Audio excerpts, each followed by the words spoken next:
First బయట పెట్టింది మా వాళ్ళు లీడ్ తీసుకొని చేశారు. కానీ మూలాలకు పోతే కొన్ని షాకింగ్ వార్తలు కూడా వస్తున్నాయి. ఆ షాకింగ్ వార్తలు ఇప్పుడే నేను చెప్పను మీకు. ఇవన్నీ వాస్తవాలు బయట రావాలి. దీన్ని అంత ఈజీగా వదిలిపెట్టను.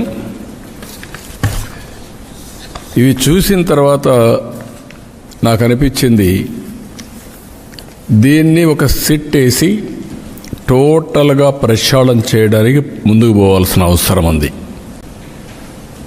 అందుకే GVG Ashok Kumar IPS IGP Eluru range, Rahul Dev Sharma IPS director enforcement provision and excise, K Chakravarthy IPS SP CID, Mallika Garg IPS ఇప్పుడు టెక్నికల్ మెంబర్గా ఉంది, అదే మరి ఆర్టీజీఎస్ కూడా పనిచేస్తుంది ఆవిడ్ని. ఈ నలుగురిని ఎక్సైజ్ డిపార్ట్మెంట్లో ఇంకొకరిని తీసుకొని, అనుభవం ఉండే సబ్జెక్ట్ ఎక్స్పర్ట్ని ఒకరు తీసుకొని, వీళ్ళందరూ కలిసి ఏం జరిగిందో మొత్తం ప్రక్షాళన చేసే దిశగా, తిరిగి ఎలాంటి నేరాలు చేయాలంటే వణుకు పుట్టేట్టుగా చేస్తాం. వీళ్ళు ఆఫ్రికాలో కొన్ని నేర్చుకున్నారు. మూలాలు అక్కడి నుంచి స్టార్ట్ అవుతున్నాయి. ఆఫ్రికాలో నేర్చుకునింది ఇక్కడ ఆంధ్రప్రదేశ్లో అమలు చేయాలని కూడా చూస్తున్నారు. అది ఇక్కడ సాగదు. దీనికి కూడా రాజకీయ ముసుగు ఒడిదొడుక్కున్నారు. ఆ రాజకీయ ముసుగు దొడుక్కొని ఇలాంటి తప్పుడు పనులన్నీ చేసే పరిస్థితికి వచ్చారు. అందుకే నేను వార్నింగ్ ఇస్తున్నా, హెచ్చరిస్తున్నా, ఎలాంటి రాజీ ఉండదు. ఎవరైనా సరే టోటల్ ప్రక్షాళన చేయడం తప్ప ఇంకొకటి ఉండదని ప్రతి ఒక్కరికి హెచ్చరిస్తున్నా. ఈ రోజటి నుంచి దీనికి టెక్నాలజీ కూడా జోడిస్తున్నాం. ఇంతవరకు టెక్నాలజీ జోడించాం చాలా డిపార్ట్మెంట్లో. ఈ డిపార్ట్మెంట్లో ఇంకా పగడ్బందీగా చేయాల్సిన అవసరం ఉంది. అందుకే ఏపీ ఎక్సైజ్ సురక్ష యాప్, ఈ యాప్ని మీరు చూస్తే తొందరగా తీసుకొచ్చాం. దీంట్లో వినియోగదారుడు, విక్రయదారుడు అంటే షాప్ ఎవరైతే అమ్ముతారో అతను, అదే మాదిరిగా కన్జ్యూమర్ ఎవరైతే కొంటారో అతను, వాళ్ళిద్దరూ కూడా ఈ క్వాలిటీ చెక్ చేసే అవకాశం ఉంటుంది. అందులో నకిలీ మద్యం బాటల్ని కనుక్కోవడానికి వీలుగా యాప్ డిజైన్ చేశాం. ఒక స్కానింగ్ చేయడం, వెరిఫై చేయడం, అక్కడి నుంచి హోలోగ్రామ్ ఉంటుంది, అందులో క్లియర్గా క్యూఆర్ కోడ్ కూడా ఉంటుంది, చూపించి డెమాన్స్ట్రేట్ చేస్తాం. అది స్కానింగ్ చేస్తే అక్కడి నుంచి నేరుగా batch number, brand name, ML size, MRP, ఎక్కడ తయారైంది, ఎప్పుడు తయారైంది, manufacture details, depot location, vendor location అన్నీ వచ్చేస్తాయి. ఒక 15 ఏళ్ళు అపోజిషన్గా ఉన్నా, 30 ఏళ్ళు ఒక పార్టీ అధ్యక్షుడిగా ఉన్నా. మా పార్టీనే అధికారంలో మీరు చూస్తే ఒక 22-23 సంవత్సరాలు ఉంది. ఇప్పటికి 22 ఏళ్ళ పైన ఉంది. ఇవన్నీ తెలిసి ఎప్పుడూ చూడనటువంటి విపరీతమైన ధోరణి, విపరీతమైనటువంటి నేర చరిత్ర కలిగిన నాయకులు నేరాలు చేసి, ఘోరాలు చేసి,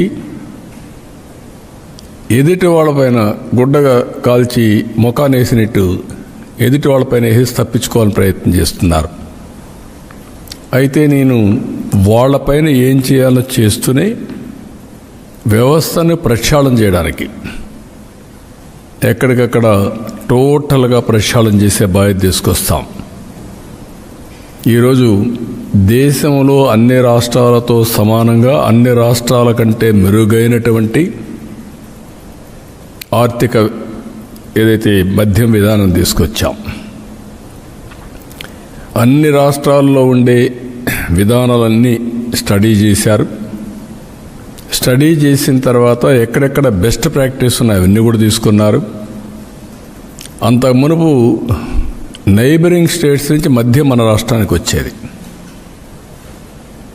దానికి కారణం ఇక్కడ నాణ్యత లేని మద్యం, విపరీతమైన ధరలు, కామన్ మ్యాన్ భరించలేని భారం అన్నీ కలిపి ఫైనల్గా వ్యవస్థ కూలిపోయే పరిస్థితికి వచ్చింది. కర్ణాటక నుంచి బార్డర్కి, తెలంగాణ నుంచి ఆ బార్డర్కి, తమిళనాడు నుంచి, ఒరిస్సా నుంచి, అన్ని రాష్ట్రాల నుంచి వచ్చి అక్కడ మద్యం, మిగిలింది ఇక్కడ ఇల్సిట్. ఇప్పుడు అన్నీ కూడా కంట్రోల్ చేశాం, బెస్ట్ పాలసీ ఇచ్చాం.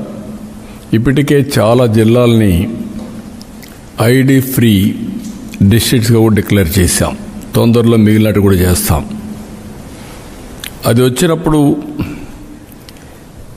ఆల్వేస్ ఛాలెంజెస్ వస్తే డిపార్ట్మెంట్ రాటు తేలుతుంది. ఇప్పుడు దానికోసం నిన్న జరిగిన ఇది ఒకసారి మీ అందరికీ ఆలోచిస్తే,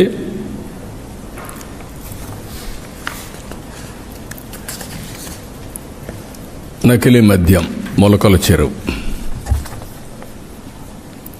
23 మంది నిందితులను గుర్తించాం, 16 మందిని అరెస్ట్ చేశాం. ఇబ్రహీంపట్నంలో 12 మంది నిందితులుగా గుర్తించి 7 మందిని అరెస్ట్ చేశాం. 4 పీటీ వారెంట్లు నమోదు చేశాం విదేశాల్లో ఉన్నారని.